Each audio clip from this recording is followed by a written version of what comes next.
Princess Mishaal bint Fahd Al Saud was a Saudi Arabian princess born in 1958 who garnered international attention due to a tragic and dramatic incident.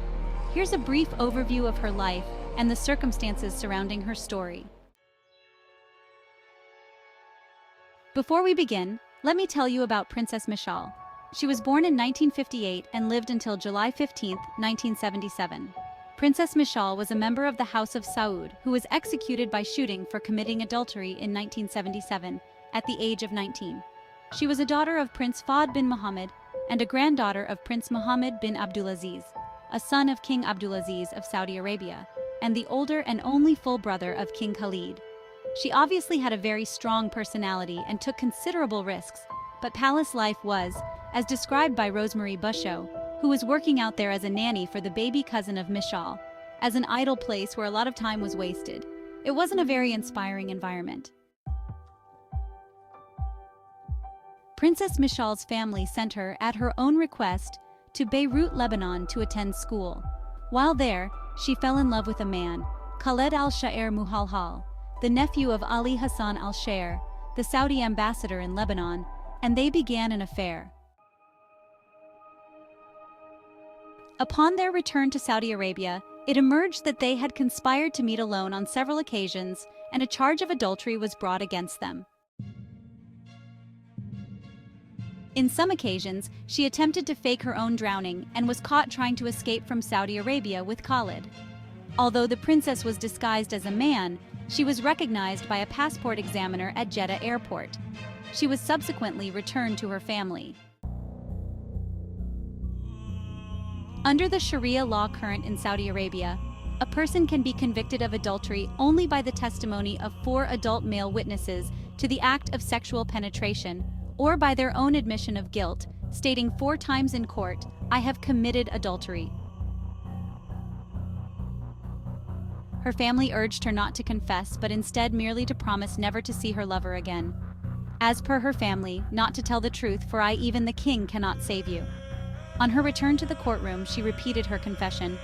"I have committed adultery. I have committed adultery. I have committed adultery. I have committed adultery." Princess Mishaal's scandals and confessions was indeed shocking to the public and the courtroom, especially in her life trial with strict norms and high expectations of their royal family members. However, for her, it was a true love that worth fighting for. On 15 July 1977, both Mishaal and Khalid were publicly executed in Jeddah by the side of the Queen's building in the park. She was blindfolded, made to kneel, and executed on the explicit instructions of her grandfather, a senior member of the royal family, for the dishonor that she had brought on her clan. Khalid, after being forced to watch her execution, was beheaded with a sword by, it is believed, one of the princess's male relatives, rather than by a professional executioner. Severing his head took 5 blows. Both executions were conducted near the palace in Jeddah, not in Dira Square, the historic site where those sentenced to death in Saudi Arabia are publicly executed. Princess Mishaal passed away in 1977, a few weeks after the accident.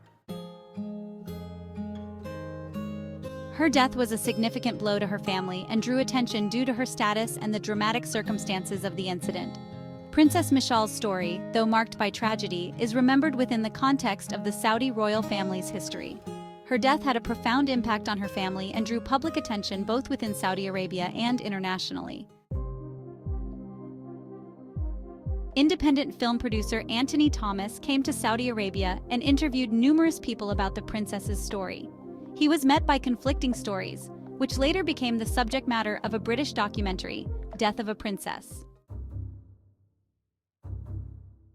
The film was scheduled to show on 9 April 1980 on the ITV television network, and then a month later on the public television network PBS in the United States. Both broadcasts were met with livid protests, followed by strong diplomatic, economic, and political pressure from the Saudis to cancel these broadcasts.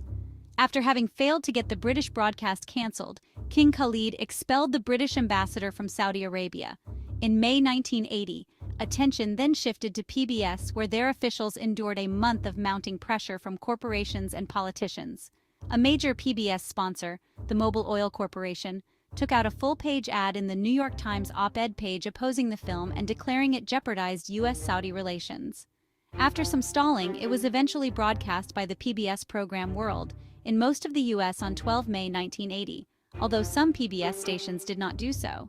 For example, in South Carolina, the PBS affiliate canceled broadcast of the film, a decision influenced by the fact that the then U.S. ambassador to Saudi Arabia, John C. West, had formerly been the state's governor.